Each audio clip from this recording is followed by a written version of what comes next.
जय हिंद, जय श्री राम। दोस्तों कैसे हैं आप लोग? आशा करते हैं मस्त और स्वस्थ होंगे। दोस्तों बिहार पुलिस का एग्जाम तो नहीं हो रहा है, लेकिन बिहार पुलिस का हम लोग सेट मारना नहीं छोड़ेंगे, क्योंकि यह हथियार अपने पास रहेगा तो कभी भी चलाकर उसको खत्म कर सकते हैं।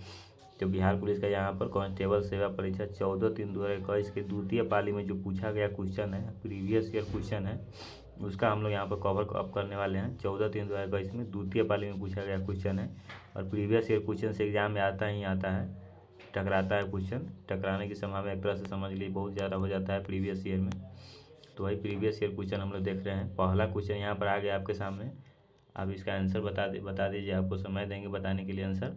चलिए, पहला क्वेश्चन क्या है कि भारत में रोमन व्यापारियों की बस्ती के अवशेष किस स्थल से मिले हैं? भारत में रोमन व्यापारियों की बस्ती के अवशेष किस स्थल से मिले हैं? किस स्थल से पता चला है कि भारत में रोमन व्यापारी था? इसका राइट आंसर क्या हो जाएगा? अरिकमेडु कोरोमंडल समुद्र तट पर पांडुचेरी के पास अरिकमेडु पुरास्थल की खुदाई से यहाँ एक विशाल रोमन बस्ती का पता चला है, जो एक व्यापारिक केंद्र थी। समझ गए? दूसरा नंबर क्वेश्चन इसी प्रकार से हम लोग देखते हैं यहाँ पर। कार्क कोशिकाओं की भित्ति पर जमा हुआ पदार्थ होता है। कार्क कोशिकाओं की भित्ति पर जमा हुआ पदार्थ होता है। कार्क कोशिकाओं की भित्ति पर जमा हुआ पदार्थ होता है। कौन पदार्थ होता है? तो लिग्निन जमा हुआ पदार्थ होता है। कार्क कोशिकाओं की भित्ति पर जमा हुआ पदार्थ होता है लिग्निन जमा हुआ पदार्थ होता है। कार्क कोशिकाओं की भित्ति पर जमा हुआ पदार्थ होता है लिग्निन। कार्क कोशिकाओं की भित्ति पर जमा हुआ पदार्थ होता है लिग्निन। कार्क कोशिकाओं की भित्ति पर जमा हुआ पदार्थ होता है लिग्निन। कार्क कोशिकाओं की भित्ति पर जमा हुआ पदार्थ होता है लिग्निन। 3 नंबर क्वेश्चन में है कि चालू खाते के लेन देन हेतु भारतीय रुपया को कब से पूर्ण परिवर्तनशील किया गया है? चालू खाता के लेन देन हेतु भारतीय रुपया को कब से पूर्ण परिवर्तनशील किया गया है? कब से किया गया है? इसका राइट आंसर हो जाएगा 1994 से। बी नंबर ऑप्शन से हो जाएगा 1994 से। 4 नंबर क्वेश्चन में है कि डाइक्रोमेट द्विरिनायन में क्या होता है? डाइक्रोमेट द्विरिनायन में क्या होता है? तो 6 करोड़ जीरो बंध समकक्ष है। 6 करोड़ जीरो बंध समकक्ष है। चलिए, 6 नंबर क्वेश्चन में है कि जैव विविधता शब्द किसने दिया? जैव विविधता शब्द किसने दिया?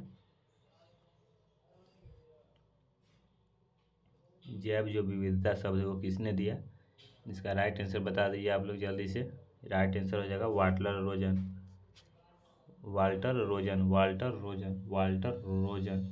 जैव विविधता शब्द का प्रयोग सर्वप्रथम वाल्टर रोजेन ने 1985 में किया था। समझ गए? 1985 में वाल्टर रोजन जी ने। 7 नंबर क्वेश्चन है कि टमाटर का लाल रंग होता है। बिहार पुलिस में इसी प्रकार का क्वेश्चन देख लिए पूछा जाता है। टमाटर का लाल रंग होता है तो लाइकोपीन के कारण टमाटर का लाल रंग होता है। लाइकोपीन के कारण टमाटर का लाल रंग किसी के लिए होता है? तो लाइकोपीन के कारण। ऐसा याद करिए कि ज़िंदगी में कभी नहीं भूलिए।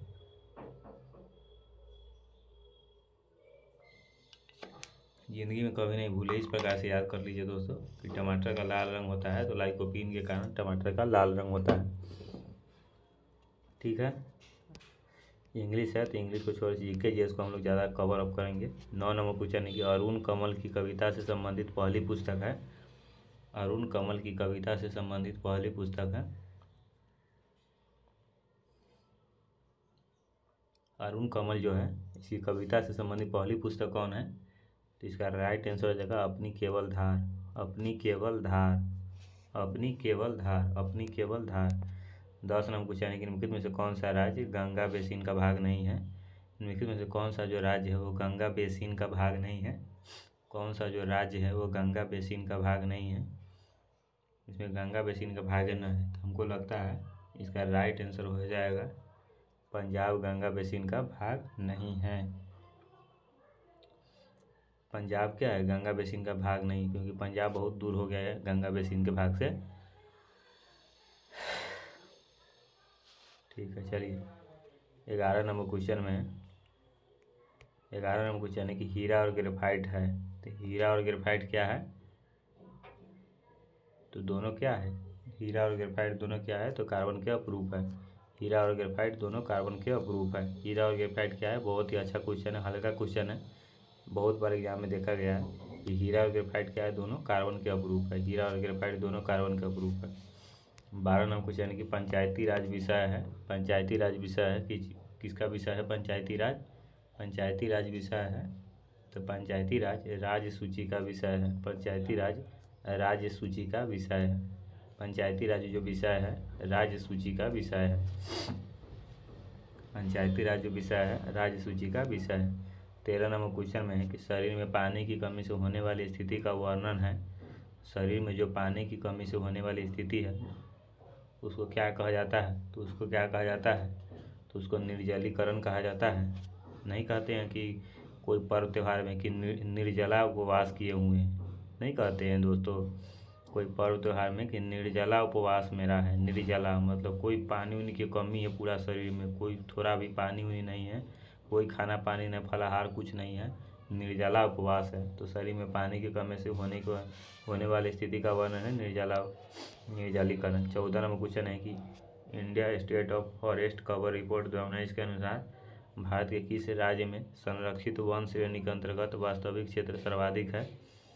India state of forest cover report 2019 के अनुसार भारत के किस राज्य में वन श्रेणी के अंतर्गत वास्तविक क्षेत्र सर्वाधिक है। वन क्षेत्र सर्वाधिक है तो राइट आंसर हो जाएगा मध्य प्रदेश में क्या है वन क्षेत्र। ये कुछ लिख दिया हुआ है। India state of forest cover report 2019 के अनुसार भारत के किस राज्य में संरक्षित वन क्षेत्र के अंतर्गत वास्तविक क्षेत्र सर्वाधिक है, वन श्रेणी के अंतर्गत वास्तविक क्षेत्र सर्वाधिक है, तो मध्य प्रदेश हो जाएगा। चलिए अगला क्वेश्चन देखेंगे हम लोग यहाँ पर कि निम्नलिखित में से कौन सा वेनेडियम द्वारा निर्मित हाइड्राइड का प्रकार है। निम्नलिखित में से कौन सा है जो वेनेडियम द्वारा निर्मित हाइड्राइड का प्रकार है। कौन सा है जो वेनेडियम द्वारा निर्मित हाइड्राइड का प्रकार है, तो वेनेडियम द्वारा निर्मित हाइड्राइड का प्रकार कौन हो जाएगा, राइट आंसर हो जाएगा आयनिक। आयनिक क्या है, वेनेडियम द्वारा निर्मित हाइड्राइड का प्रकार है। 18 नंबर क्वेश्चन में है खाली स्थान रोग संक्रमित मच्छर के काटने से नहीं होता है, तो इबोला हेमरेजिक बुखार रोग संक्रमित मच्छर के काटने से नहीं होता है।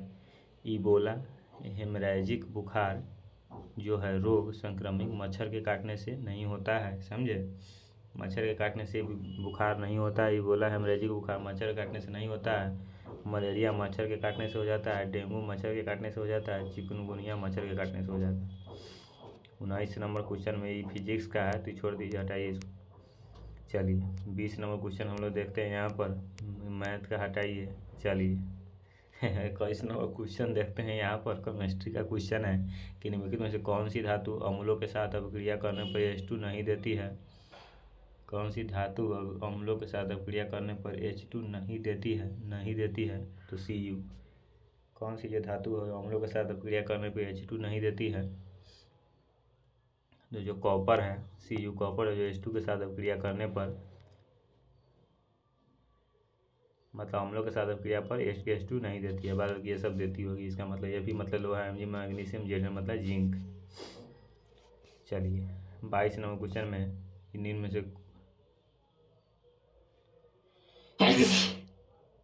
में से कौन है जो राज्य की उत्पत्ति के बल सिद्धांत का समर्थक है। निम्न में से कौन है जो राज्य की उत्पत्ति के बल सिद्धांत का समर्थक है।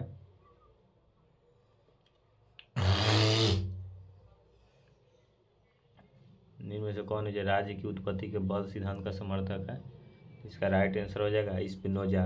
स्पिनोजा जो है राज्य की उत्पत्ति के बल सिद्धांत का समर्थक है स्पिनोजा है, ठीक है। हम लोग यहाँ पर अगला क्वेश्चन देख लेते हैं। कृषि प्रतिवेदन 2019 के अनुसार भारत में मक्का का द्वितीय सर्वाधिक उत्पादक राज्य है। कृषि प्रतिवेदन 2019 के अनुसार भारत में मक्का का द्वितीय सर्वाधिक उत्पादक राज्य है। मक्का का द्वितीय सर्वाधिक उत्पादक राज्य कौन हो जाएगा, तो राइट आंसर हो जाएगा बिहार। बिहार के मुजफ्फरपुर, हाजीपुर, यही सब में मक्का बहुत ज़्यादा होता है। राइट आंसर कौन हो जाएगा? बिहार हो जाएगा। राइट आंसर हो जाएगा बिहार। अगला क्वेश्चन है कि बम्बई के नाविक विद्रोह की शुरुआत कब हुई? बम्बई में नाविक विद्रोह की शुरुआत कब हुई? जो बम्बई में नाविक विद्रोह की शुरुआत कब हुई? तो 18 फरवरी 1946 को। 18 फरवरी 1946 को बम्बई में नाविक विद्रोह की शुरुआत कब हुई? तो 18 फरवरी 1946 को नाविक विद्रोह की शुरुआत हुई। 18 फरवरी 1946 को। 27। चलिए 28 नंबर क्वेश्चन देखते हैं हम लोग। यहाँ 28 में इंग्लिश है तो इंग्लिश को हटाइए। 30 नंबर क्वेश्चन में है कि केंद्र के अभिरंजन में किस अभिरंजक का उपयोग किया जाता है? केंद्र के अभिरंजन में किस अभिरंजक का उपयोग किया जाता है? जो केंद्र के अभिरंजन होता है उसमें किस अभिरंजक का उपयोग किया जाता है? तो टोक्सिलिन का उपयोग किया जाता है। केंद्र के अभिरंजन में किस अभिरंजक का उपयोग किया जाता है? तो हीमेटोक्सिलिन का उपयोग किया जाता है। हीमेटोक्सिलिन का उपयोग किया जाता है। हीमेटोक्सिलिन का उपयोग किया जाता है। ठीक है। 32 नंबर क्वेश्चन में है कि पूर्व मध्य रेलवे का मुख्यालय खाली स्थान में स्थित है। तो पूर्व मध्य रेलवे का मुख्यालय कहाँ स्थित है? तो हाजीपुर में स्थित है। पूर्व मध्य रेलवे का मुख्यालय कहाँ स्थित है? तो यह हाजीपुर में स्थित है। ठीक है। चलिए 33 नंबर क्वेश्चन है कि राजनीतिक परिघटना के अध्ययन की दार्शनिक विधि है। राजनीतिक परिघटना के अध्ययन की दार्शनिक विधि है प्रकृति के तुलनात्मक। राजनीतिक परिघटना के अध्ययन की दार्शनिक विधि है प्रकृति से तुलनात्मक। प्रकृति से तुलनात्मक। प्रकृति से तुलनात्मक। 34 नंबर क्वेश्चन के निम्नलिखित में से किसको कोशिका का पावर पॉइंट भी कहा जाता है? निम्नलिखित में से किसको है जो कोशिका का पावर पॉइंट कहा जाता है? किसको कोशिका का पावर पॉइंट कहा जाता है? तो माइटोकॉन्ड्रिया। माइटोकॉन्ड्रिया को कोशिका का पावर पॉइंट कहा जाता है। किसको कोशिका का पावर पॉइंट भी कहा जाता है? तो माइक्रोकॉन्ड्रिया को कोशिका का पावर पॉइंट कहा जाता है। माइक्रोकॉन्ड्रिया को कोशिका का पावर पॉइंट कहा जाता है। ठीक है। चलिए 35 नंबर क्वेश्चन है कि जिंदगी नामा उपन्यास किसके द्वारा रचित है? जिंदगी नामा उपन्यास। जिंदगी नामा जो उपन्यास है किसके द्वारा रचित है? तो कृष्णा सोबती के द्वारा रचित है। कृष्णा सोबती के द्वारा रचित है। जिंदगी नामा उपन्यास किसके द्वारा रचित है? कृष्णा सोबती के द्वारा रचित है। 36 नंबर क्वेश्चन है कि बिहार सरकार की युक्ति योजना का उद्देश्य क्या है? बिहार सरकार की युक्ति योजना का उद्देश्य क्या है? बिहार सरकार की युक्ति योजना का उद्देश्य क्या है? तो सुरक्षित गर्भपात की सेवा प्रदान करना। सुरक्षित गर्भपात की सेवा प्रदान करना बिहार सरकार की युक्ति योजना का उद्देश्य है। सुरक्षित गर्भपात की सेवा प्रदान करना। सुरक्षित गर्भपात की सेवा प्रदान करना। ठीक है। 38 नंबर क्वेश्चन है कि India state of forest cover report 2019 के अनुसार भारत के भौगोलिक क्षेत्र का प्रतिशत में किस राज्य में वनाच्छादित क्षेत्र द्वितीय न्यूनतम है? वनाच्छादित क्षेत्र द्वितीय न्यूनतम है। द्वितीय के बारे में पूछ रहा है यहाँ पर। द्वितीय न्यूनतम किस में है?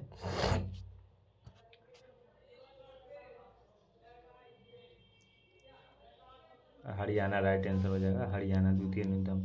39 नंबर क्वेश्चन है कि भारतीय संविधान के कौन सा मूल अधिकार मानव के दुर्व्यवहार को निषेधित करता है?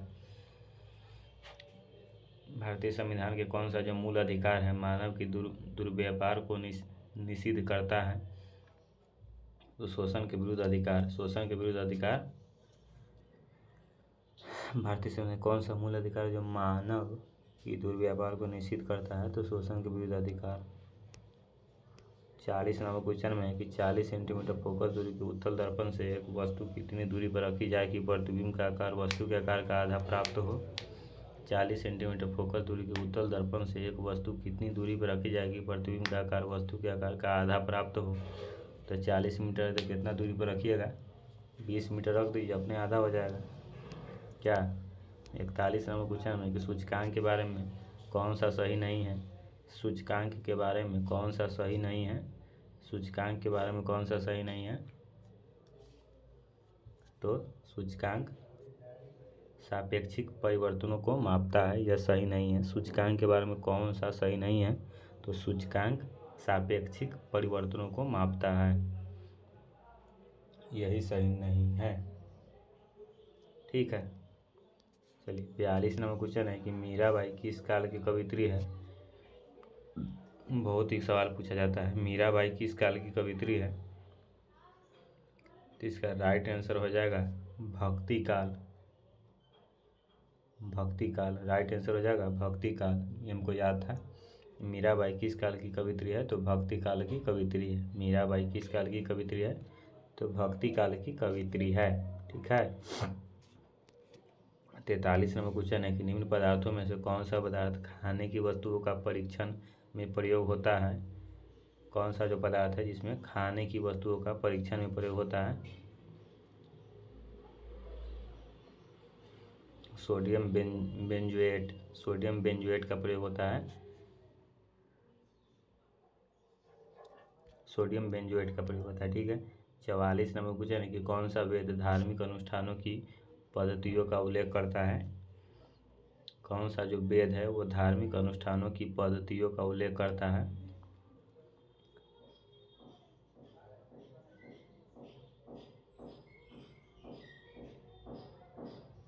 यजुर्वेद।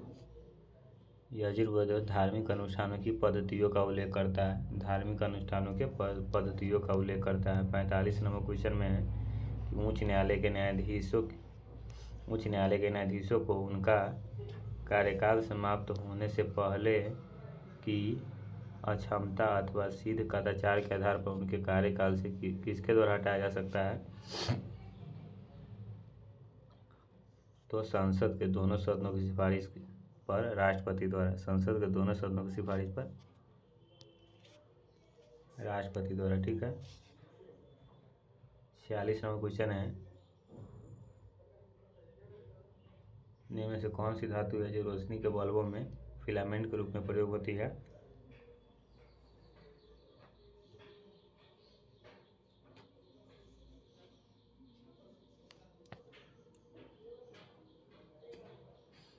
तो टंगस्टन का प्रयोग होता है। इसका राइट आंसर हो जाएगा टंगस्टन। टंगस्टन का प्रयोग होता है फिलामेंट में। कौन सी धातु है रोशनी के बल्बों में फिलामेंट के रूप में प्रयोग होती है, तो टंगस्टन का प्रयोग होता है। ठीक है। 47 नंबर क्वेश्चन में है कि भारत दुर्दशा और अंधेर नगरी दोनों नाटक है। किसका नाटक है। भारत दुर्दशा और अंधेर नगरी किसका है ये, तो भारतेंदु हरिश्चंद्र के हैं। भारत भ से भारत, भ से भारतेंदु, अंधेर नगरी, भ से भारत, भ से भारतेंदु हरिश्चंद्र। चलिए 48 नंबर क्वेश्चन में है संविधान सभा का प्रथम अधिवेशन किसकी अध्यक्षता में संपन्न हुआ। संविधान सभा का प्रथम जो अधिवेशन है किसकी अध्यक्षता में संपन्न हुआ। संविधान सभा का प्रथम अधिवेशन किसकी अध्यक्षता में संपन्न हुआ।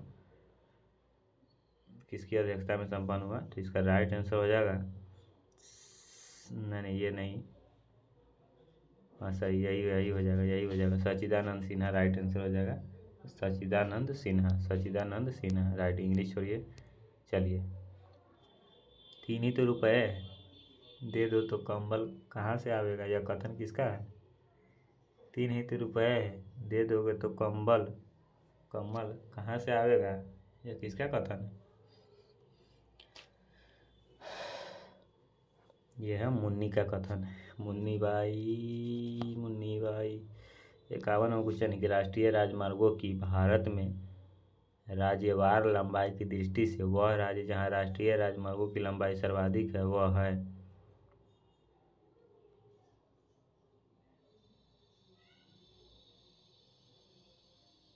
महाराष्ट्र।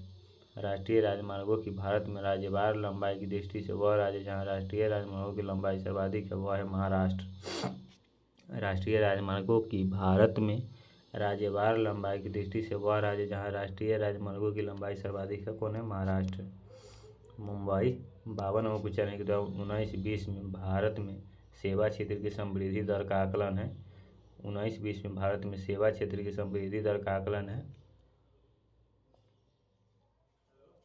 6.9%। 53 नंबर क्वेश्चन में कि चूका भी नहीं हूँ मैं रचना के लिए शमशेर बहादुर सिंह को पुरस्कार मिला। चूका भी नहीं हूँ मैं रचना के लिए शमशेर बहादुर सिंह को पुरस्कार मिला। चूका भी नहीं हूँ मैं रचना के लिए शमशेर बहादुर सिंह को पुरस्कार मिला। चूका भी नहीं हूँ मैं रचना किए थे शमशेर बहादुर सिंह, इसके लिए कौन सा पुरस्कार मिला? साहित्य अकादमी पुरस्कार मिला। चूका भी नहीं हूँ मैं साहित्य अकादमी पुरस्कार। 54वां क्वेश्चन में है कि दोहरा अभिशाप दलित आत्मकथा है। दोहरा अभिशाप दलित आत्मकथा है, किसकी आत्मकथा है? तो कौशल्या वैसंत्री की। दोहरा अभिशाप दलित आत्मकथा है कौशल्या वैसंत्री की। दोहरा अभिशाप दलित आत्मकथा है कौशल्या वैसंत्री की। कौशल्या वैसंत्री की। 55वां क्वेश्चन है कि निम्न में से कौन सा यौगिक में एमएन की अधिकतम ऑक्सीकरण संख्या है? कौन सा जो यौगिक है उसमें एमएन की अधिकतम ऑक्सीकरण संख्या है? तो KMnO4 KMnO4 KMnO4 KMnO4। किस समिति ने पंचायती राज चुनावों में राजनीतिक दलों की सहभागिता की अनुशंसा की? किस समिति ने पंचायती राज चुनावों में राजनीतिक दलों की सहभागिता की अनुशंसा की? तो अशोक मेहता समिति ने। इस समिति ने पंचायती राज चुनावों में राजनीतिक दलों की सहभागिता की अनुशंसा की, तो अशोक मेहता समिति ने। 57वां क्वेश्चन है कि नेत्र का कौन सा भाग उसके अंदर प्रवेश करने वाले प्रकाश के परिमाण को नियंत्रित करता है? नेत्र का कौन सा जो भाग है उसके अंदर प्रवेश करने वाले प्रकाश के परिमाण को नियंत्रित करता है? पुतली। जो नेत्र का पुतली है उसके अंदर प्रवेश करने वाले प्रकाश के परिमाण को नियंत्रित वही करती है। ठीक है, चलिए 57वां क्वेश्चन कहते हैं यदि x और y प्राकृतिक संख्या है और x + y = 2 है तब कितना हो जाएगा? छोड़िए मैथ उठ हटाइए, इसको जीके जी इसको फाड़ के रख देना है। जीके जैसे आप लोग को अगर पढ़ना है तो मेरे चैनल को सब्सक्राइब कर लीजिएगा और अपनी फिक्र हो जाएगा कि जीके जी का तैयारी फुल्ली तरीके से आप लोग को करा देंगे। ऑल कॉम्पिटिटिव एग्जाम इंटर जितना भी 10वां लेवल हर लेवल का ये जीके जी ये थोड़ी नहीं कि केवल एक ही एग्जाम में पूछेगा, कहीं भी पूछ सकता है। किसने राज्य को पृथ्वी का ईश्वर का अवतार कहा है, ये थोड़ी नहीं 10वां में पूछ सकता है, कुछ इंटर में पूछ देगा, बिहार पुलिस के एग्जाम में पूछ देगा, दरोगा में पूछ देगा कि किसने राज्य को पृथ्वी का ईश्वर कहा है। पृथ्वी का ईश्वर किसने कहा है राज्य को?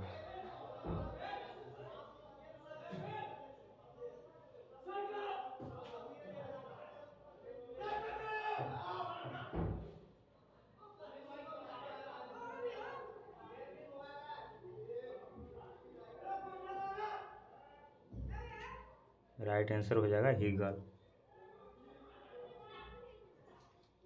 60 नंबर क्वेश्चन है कि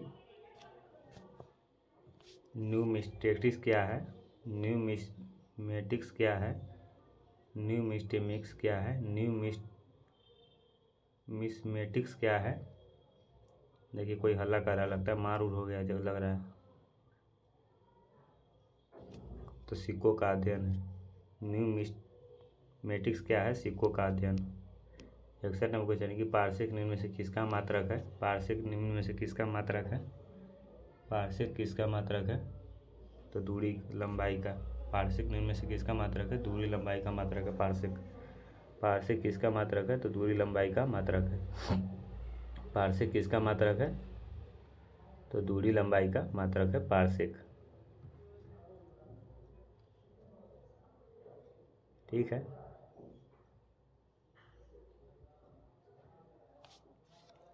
चलिए मार उड़ हो गया था, कोई हल्ला कर रहा है। XCFO को निम्न में से कौन सी ज्यामिति दर्शाता है? कौन सी ज्यामिति दर्शाता है? XCOFO4 तो वर्ग पिरामिडीय ज्यामिति को दर्शाता है। चलिए 64 नंबर क्वेश्चन में है कि एकाधिकार में पूर्ति वक्र ऋणात्मक ढाल का होता है। 65 नंबर क्वेश्चन में है कि यदि सरल रेखीय वृत्तीय वक्र का क्षैतिज अक्ष पर अंतःचाप ऋणात्मक हो तो पूर्ति की लोच का मान होगा 1 से अधिक होगा। 66 नंबर क्वेश्चन की जनगणना 2011 के अनुसार राष्ट्रीय औसत से अधिक लिंगानुपात वाले राज्यों एवं केंद्रशासित प्रदेशों की संख्या है। जनगणना 2011 के अनुसार राष्ट्रीय औसत से अधिक लिंगानुपात वाले राज्यों में केंद्रशासित प्रदेशों की संख्या है पिछला सेट में बताए हुए थे इसका संख्या कितना है, तो इसका संख्या हम लोग बताए हुए थे पिछले सेट में, याद करिए 16 बताए हुए थे। 67 नंबर क्वेश्चन कि प्रकाश का सबसे अच्छा परावर्तक क्या है, तो प्रकाश का मैग्नीशियम रजत, प्रकाश का सबसे अच्छा परावर्तक कौन हो जाएगा, रजत। 68 नंबर क्वेश्चन गुणसूत्र जिसमें गुणसूत्र बिंदु अनुपस्थित होता है कहलाता है, गुणसूत्र जिसमें गुणसूत्र बिंदु अनुपस्थित होता है क्या कहलाता है, तो टेलोसेट्रिक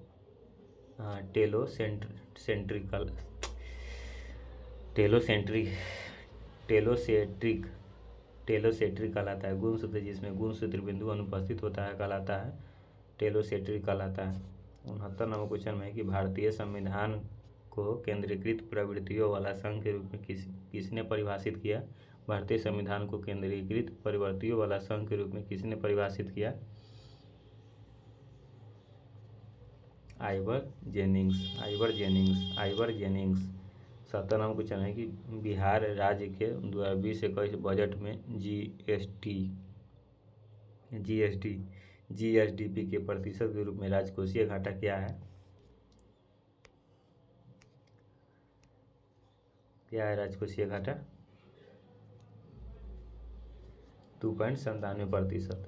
71 नंबर क्वेश्चन है कि यूरोप में सामंतवाद के पतन का मुख्य कारण क्या था, यूरोप में सामंतवाद के पतन का मुख्य कारण क्या था, तो चर्च एवं सामंतों के मध्य अंतर्विरोध, डी नंबर ऑप्शन सही हो जाएगा। 72 नंबर क्वेश्चन निम्न में से कौन स्वतंत्रता के अधिकारों के उत्पाद के रूप में देखता है, निम्न में से कौन जो है स्वतंत्रता को अधिकारों के उत्पाद के रूप में देखता है, मील। 73 नंबर क्वेश्चन इनमें से कौन सी कृति मोहन राकेश की है, निम्नलिखित में कौन सी कृति मोहन राकेश की है,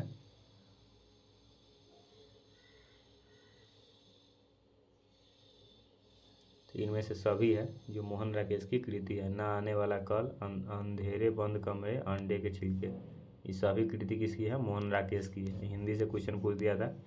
74 नंबर क्वेश्चन है कि ऐसा बाजार जिसमें लेन देन भविष्य में किसी खास समय पर संपन्न होगा क्या कहा जाता है, ऐसा बाजार जिसमें लेन देन भविष्य में किसी खास समय पर संपन्न होगा किसको क्या कहा जाता है, वायदा बाजार कहा जाता है, वायदा बाजार कहा जाता है। 75 नंबर क्वेश्चन में है कि कृषि प्रतिवेदन 2019 के अनुसार भारत में गन्ना का द्वितीय सर्वाधिक उत्पादक राज्य है, कृषि प्रतिवेदन 2019 के अनुसार भारत में गन्ना का द्वितीय सर्वाधिक उत्पादक राज्य है, गन्ना का द्वितीय सर्वाधिक उत्पादक राज्य, गन्ना का पहला सर्वाधिक उत्पादक राज्य हो जाएगा उत्तर प्रदेश, और यहाँ दूसरा पूछ रहा है तो दूसरा कौन हो जाएगा, महाराष्ट्र हो जाएगा, महाराष्ट्र हो जाएगा। 76 नंबर क्वेश्चन है कि प्रशीतक में जल को ठंडा रखने के लिए उपयोग में ली जाने वाली गैस है, तो जल को ठंडा रखने के लिए किस चीज़ का उपयोग किया जाता है, जल को ठंडा रखने के लिए यहाँ पर गैसीय अमोनिया का उपयोग किया जाता है। प्रशीतक में जल को ठंडा रखने के लिए उपयोग में की जाने वाली गैस है, तो यहाँ पर गैसीय अमोनिया। 77 नंबर पूछा है कि निम्नलिखित में से किस रचना ने चंद्रधर शर्मा गुलेरी को अलग पहचान दी, किस रचना ने चंद्रधर शर्मा गुलेरी को अलग पहचान दी,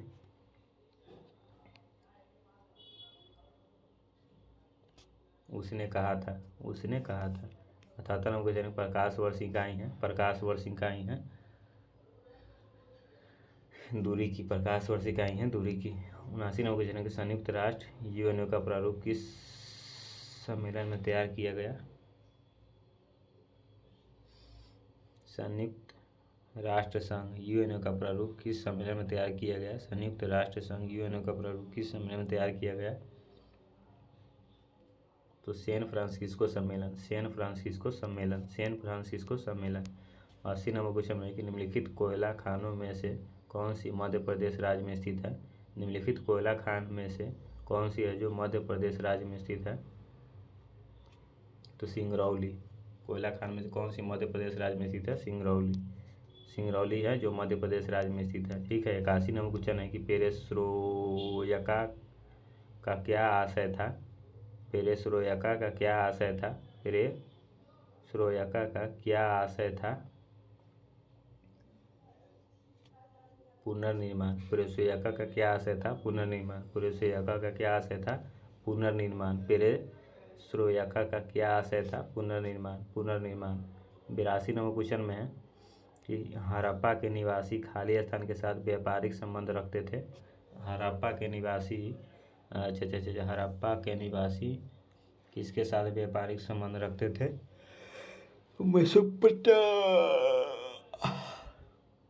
मेसोपोटामिया के साथ। सी नंबर राइट आंसर हो जाएगा। 83 नंबर क्वेश्चन, निम्न में से कौन सा मुद्रा का प्राथमिक कार्य है? कौन सा है जो मुद्रा का प्राथमिक कार्य है? तो मूल्य का हस्तांतरण, मूल्य का हस्तांतरण हो जाएगा। प्राथमिक कार्य क्या है? मूल्य का हस्तांतरण, मूल्य का हस्तांतरण। 84 नंबर को जाएगी, भीमबेटका किसके लिए प्रसिद्ध है? भीमबेटका किसके लिए प्रसिद्ध है? भीमबेटका गुफाओं के शैल चित्र के लिए प्रसिद्ध है। भीमबेटका गुफाओं के शैल चित्र के लिए प्रसिद्ध है।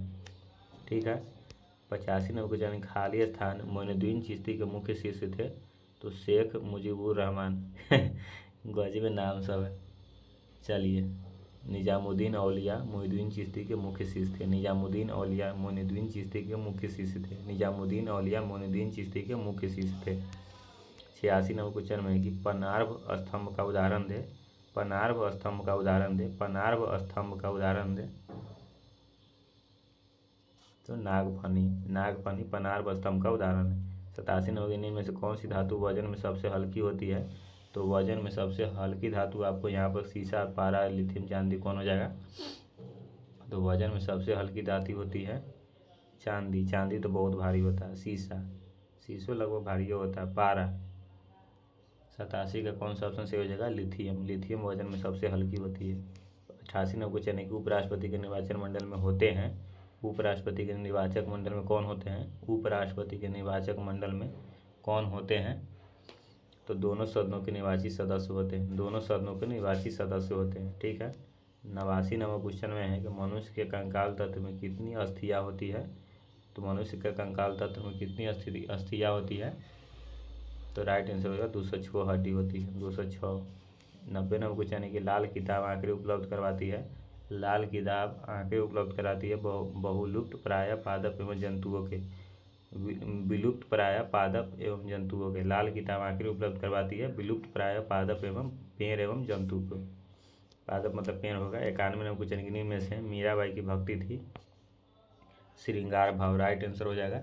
मीराबाई की भक्ति कैसी थी? श्रृंगार भाव थी। मीराबाई की भक्ति में श्रृंगार भाव थी। श्रृंगार भाव। मीराबाई की भक्ति क्या थी? श्रृंगार भाव थी। मीराबाई की भक्ति में क्या थी? श्रृंगार भाव थी। ठीक है। चलिए, 95 नंबर क्वेश्चन है कि पृष्ठ तनाव किसके कारण उत्पन्न होता है? पृष्ठ तनाव किसके कारण उत्पन्न होता है? अणुओं के मध्य। चलिए, गुरुत्व बल ससंजक। इसका राइट आंसर क्या हो जाएगा? 95 का बी बिल्कुल राइट आंसर हो जाएगा। अणुओं के मध्य ससंजक बल। अणुओं के मध्य ससंजक बल। 96 नंबर क्वेश्चन है कि खाने का नमक किससे बनता है? चलिए, बहुत ही अच्छा क्वेश्चन आ गया। खाने का नमक किससे बनता है? तो खाने का नमक मजबूत अम्ल और मजबूत क्षार से बनता है। मजबूत अम्ल और मजबूत क्षार से बनता है। खाने का नमक किससे बनता है? तो मजबूत अम्ल और मजबूत क्षार से बनता है खाने का अम्ल। चलिए, 97 में क्वेश्चन है कि सिखों के 10 गुरु में से 5वें गुरु कौन थे? सिखों के 10 गुरु में से 5वें गुरु कौन थे? सिखों के 10 गुरु 10वां गुरु कौन थे? गुरु गोविंद सिंह। नहीं, मैं ये नए नाम। 5वां गुरु पूछ रहा है। 5वां गुरु कौन थे? गुरु अर्जुन देव। 5वां गुरु थे गुरु अर्जुन देव। गुरु अर्जुन देव 5वां गुरु थे। भारत और किस देश के बीच लगभग 55 वर्ष बाद चिलहरी हल्दीबाड़ी रेल लाइन फिर से शुरू हुई? भारत और किस देश के बीच लगभग 55 वर्ष बाद चिलहरी हल्दीबाड़ी रेल लाइन फिर से शुरू हुई? तो बांग्लादेश के बीच। भारत और बांग्लादेश के बीच चिलहरी रेल लाइन 55 वर्ष के बाद फिर से शुरू हो गई है। ठीक है। 99 नंबर क्वेश्चन है कि प्रवासी भारतीय दिवस मनाया जाता है। प्रवासी भारतीय दिवस मनाया जाता है 9 जनवरी को मनाया जाता है। प्रवासी भारतीय दिवस 9 जनवरी को मनाया जाता है। 100 नंबर क्वेश्चन में हम लोग आ गए हैं कि हाल ही में किस देश ने विश्व के सबसे बड़े रेडियो टेलीस्कोप का निर्माण किया है? हाल ही में किस देश ने विश्व के सबसे बड़े रेडियो टेलीस्कोप का निर्माण किया है? तो ऐसा खतरनाक काम बांग्लादेश से तो कोनो जिंदगी में ना होगा। यह तीनों को उतना औकात है जो कर सकता है। तो तीनों में जापान तो उतना अमेरिका कर सकता औकात है, लेकिन किया नहीं है। कौन किया है? सबसे बड़ा रेडियो टेलीस्कोप का निर्माण कौन किया है? तो ये छोटा चाइना जो है, घोंसी सॉरी मतलब चाइना का नाम सुन के मैं गाली उली निकल जाता है मुँह से कुछ भी, मतलब साला इसको क्या बताएं। 1962 में युद्ध कर लिया, ऑक्साई चीन हम लोग का, जैसे जम्मू कश्मीरिया है तो इतना ऑक्साई चीन हड़प लिया, इधर POK हो गया, पाकिस्तान इधर हड़प लिया है, तो इसको कैसे वापस करके लाना है। तो इसी गुस्सा के कारण हमसे मुँह से गाली निकल जाता है जब भी चीन का नाम लेते हैं। तो इस साला को समझ में नहीं आ रहा है, ये आँख जो थोड़ा रहता है दिखाई दे, लगता है सो के अभी उठा है, इस प्रकार शीशा का। और देखिए इसे कोई लड़ भी नहीं सकता है, थोड़ा बहुत औद्योगिक मामले में बहुत ज़्यादा मार्केट का पकड़ है इसके, बिजनेस के मामले में। हर घर में, भारत के हर घर में चाइना का सामान होगा, ऐसा नहीं होगा, ऐसा हो ही नहीं सकता है। अभी जो मोबाइल में हम पढ़ा रहे हैं वो चाइना का माल है, तो सबसे बड़ा रेडियो टोल इसके ऊपर नहीं मान चाइना किया है, तो क्या कीजिएगा। एक दिन समय ऐसा ना है कि कभी कुछ हो, लेकिन उसको घर में घुस के मारेंगे चाइना को, यह बात तो फिक्स है। चलिए कितना स्कोर कर पाए कमेंट में बता दीजिएगा, 100 में कितना स्कोर कर पाए, उस प्रकार से समझेंगे कि आप मेरे प्यारे स्टूडेंट है या नहीं। अगर 80+ स्कोर किए होंगे तो समझिएगा आप मेरे प्यारे स्टूडेंट हैं, जान है मेरे आप। ठीक है, जय हिंद, जय भारत, वंदे मातरम, आराम।